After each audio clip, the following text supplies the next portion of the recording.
Good afternoon, students and teachers. I'm Trey Jones, and welcome back to Southern News. We hope you've been having a great week so far.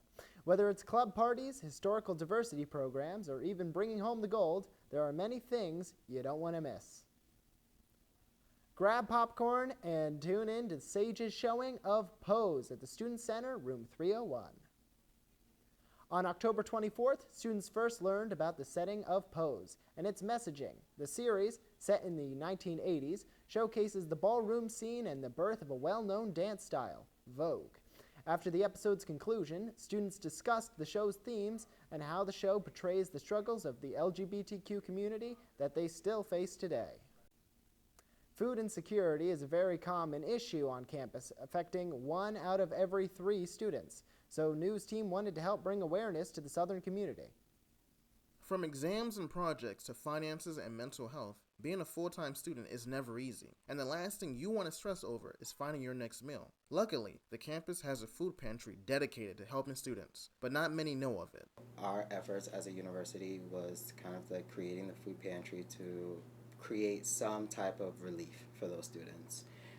We understood that it's difficult for students to academically dedicate themselves if they are constantly thinking about like where my next meal is going to come from, where am I going to sleep, where am I going to get this and that. So we try to address the basic needs wherever possible, and that's where the food pantry came from. We also work with Stop and Shop that gives us a grant every year or so that allows us to do some of the major things that we help with. One semester they gave us, I think it was closer to, I want to say $10,000 in gift cards, and we were able to use that not only to support the food pantry and the stocking of it, but also when it comes to coordinating some of our adult learners, students that have children, families that are all struggling with food insecurity, and so we try to help them when it comes to those efforts as well. Of course, students might feel a little embarrassed, often talking themselves out of it, to which Alondre strongly encourages them to use this resource. I always tell them that if it is something that you already have access to, utilize it. Whether it is something that you need consistently or something that you just need at the current time because things are tough, utilize the resource. It is something that is there, something you have access to. So you shouldn't have shame for using the tools that you have available to you. For such a critical resource, we asked him how we as a community could help the food pantry continue to grow. As a community, I think the biggest thing is pay it forward.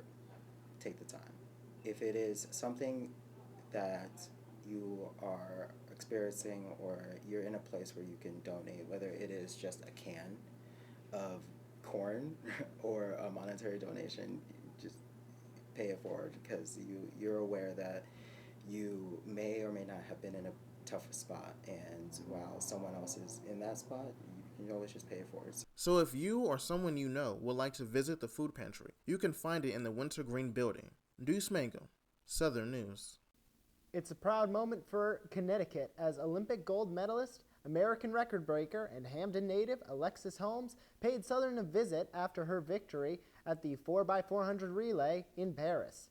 Last Wednesday, here in the Lyman Center, she was interviewed by NBC reporter Gabrielle Luke-Vero, discussing her intense training and mental health while balancing her academics and athletics.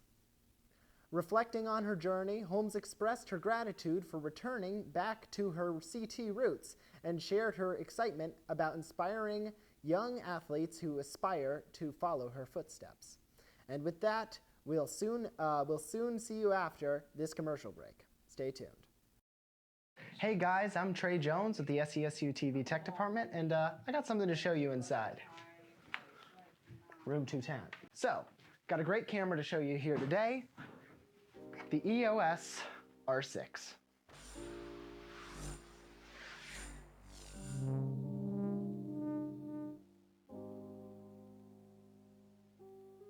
So, this is a great camera if you want to do anything from event coverage to multi-camera productions to any kind of film you might be doing, as well as photography if ever you need it. So, how does it work?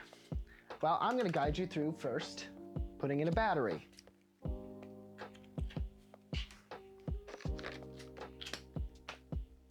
That's how you put in a battery. So now every camera needs somewhere to put the footage. In this case, we use our SD cards. So we're gonna put that in slot number 1. And now the camera's ready to be turned on. All right, so now that we have the camera open, we need to format the card. So we're gonna hit the menu button right next to the blue rate, and we're gonna go to the toolbar icon in the screen, and we can navigate using this little wheel here as well as this joystick. And so we're gonna scroll down on page 1 of this section to format card. You've got card 1, there's no card 2 in camera, so you just hit card 1 and you hit OK. And what formatting a card does is it erases all the files that were previously on it, and it formats it perfectly to the camera's settings. Now, if we give you a card and you see that there's something on it, that's okay. Somebody's already used that footage. You can format it and you don't gotta even worry about it. All right, so now that the file's formatted, you can go out of menu and mess with the settings as much as you like. I usually keep them on auto anyways, and that's going to make it a great point and shoot. You can just hit the little record button and you can see we're rolling. Now that you've got your camera set up, maybe you want somewhere to put it. And you get a tripod. So our tripods here that we give out are relatively simple. You can just extend the legs with these little flaps. And we always keep our mounting points on the cameras. You just slide it in like that, tighten to make sure it's secure, and boom, you've got a camera on the go.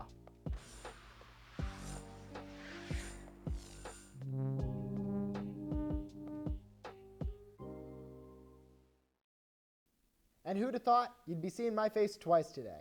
In other news, Southern will be celebrating National Indigenous Heritage Month by inviting students and faculty to their speaking engagement discussing the complexities, diversity, and rich heritage of Indigenous communities, with guest speaker and educator Darlene Kaskek. This will be in the Student Center Theater Wednesday, November 13th from 4 to 6. No reservation required. Tuberculosis is still one of the leading causes of death from infection, but thanks to modern medicine, it's no longer an automatic death sentence. And to honor that, author Maria Similios will be sharing the extraordinary stories of the Black Angels, the brave women who helped battle tuberculosis in New York in 1929, a time when there was no cure for that terrible illness. Maria will also be accompanied by Virginia Allen, one of the original Black Angels. This will be Wednesday, November 20th at the John Lyman Center from 11 a.m. to 12:30 p.m. And that's all we have this week. I'm Trey Jones, and thank you for tuning in to Southern News. And we hope to see you again. Take care.